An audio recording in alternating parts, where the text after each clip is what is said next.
संगम का रसपान कर रहे हैं।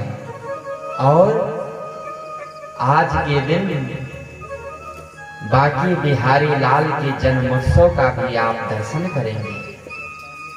आज का ये दुर्लभ क्षण तभी प्राप्त होता है बंधुओं, जब मनुष्य का कोई न कोई प्रारब्ध का पुण्य एकत्रित होता है। क्यों?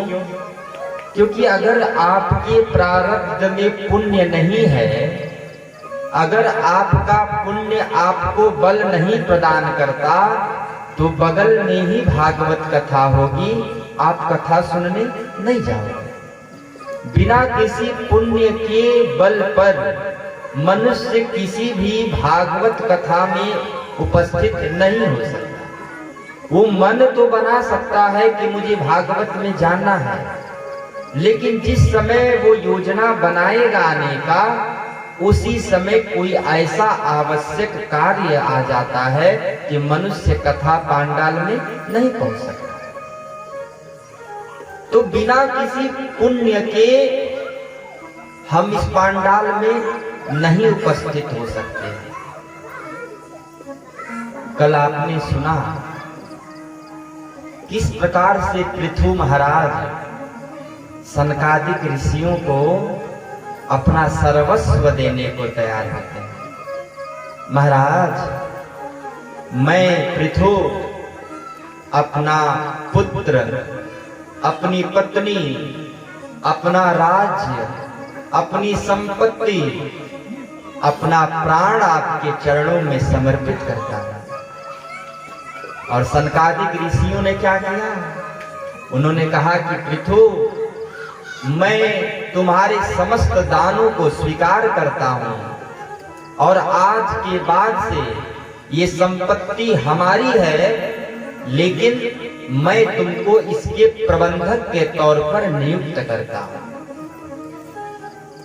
हमारे साथ भी ऐसा ही होना चाहिए।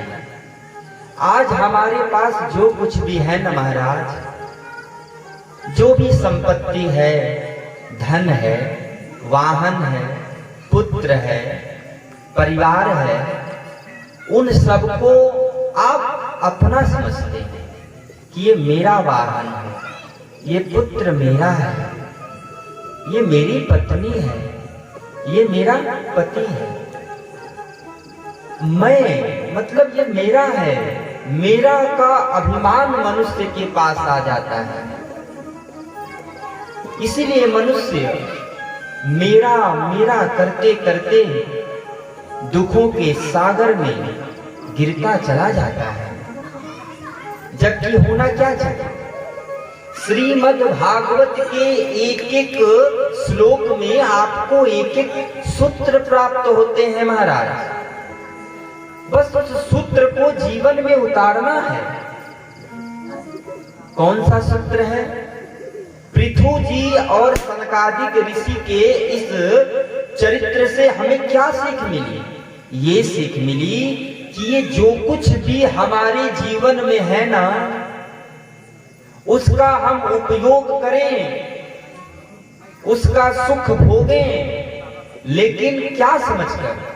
अपना समझ के नहीं, केवल ये समझ के कि ये जो कुछ भी मेरे पास है, मैं इसका केवल प्रबंधक का कार्य कर रहा हूं। संपत्ति मेरी नहीं है, ये नारायण की है, गोविंद की है। आप देखते हैं कि कुछ लोग भोजन जब करने जाते हैं तो भोजन से पहले भोग लगाते हैं। आप कहेंगे इससे क्या होता है? प्रिय देवतुल्य महानुभाव, हम जब भोजन ग्रहण करने जाते हैं तो जब भोग लगाते हैं ना, तो उससे सबसे बड़ा फायदा ये है कि मेरे मन में ये भाव उत्पन्न होता है कि ये परमात्मा की दी हुई प्रसाद है, और पहले परमात्मा को हम अर्पित कर दें, उसके बाद से हम ग्रहण करेंगे।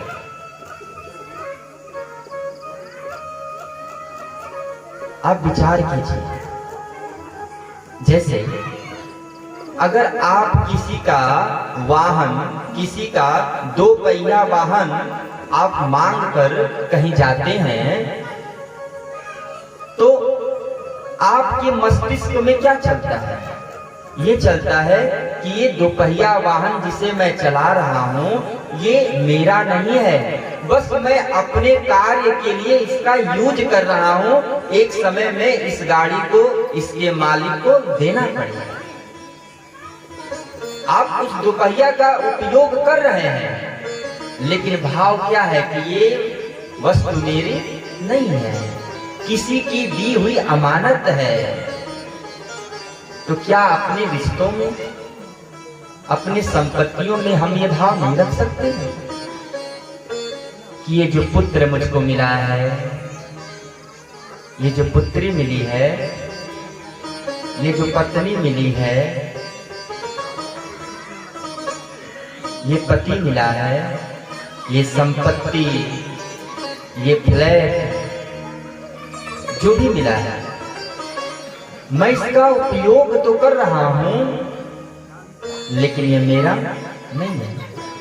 और जब ये भाव आपके अंदर आ जाएगा ना तो आपके जीवन में एक गृहस्थ होने के बावजूद जीवन में संन्यास आश्रम जैसा भाव उत्पन्न हो जाएगा।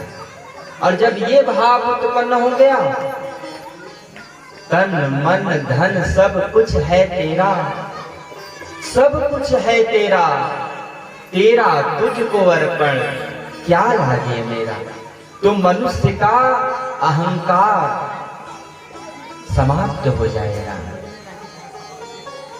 जैसे ये बल्ब जो है ना प्रकाश उत्पन्न करता है महाराज, अगर इस बल्ब को ये अभिमान हो जाए कि मेरे वजह से इस पांडाल में प्रकाश हुआ है, अगर इस बल्ब को ये घमंड हो जाए कि मैं ना रहता तो यहाँ अंधकार हो जाता, और उसी समय ट्रांसफार्मर से इसका कनेक्शन कट गया तो विचार स्वयं कीजिएगा महाराज। उसी तरह हमारे साथ जब भी मनुष्य को ये अहंकार होता है कि ये मेरा है, ये मेरा है, उसी समय परमात्मा उसके अहंकार को तोड़ने के लिए अपने कृपा का कनेक्शन काट देते हैं। और जब कृपा का कनेक्शन कट जाता है ना और मनुष्य ऊपर से नीचे गिर जाता है, तब उसे एहसास होता है कि ना ये जो पद है, ये धन है, ये संपत्ति है, ये मेरी नहीं है, ये किसी की दी हुई अमानत है जिसका केवल केवल और केवल मैं संचालन कर सकता हूं। प्रेम से बोली वृंदावन बिहारी लाल की जय हो।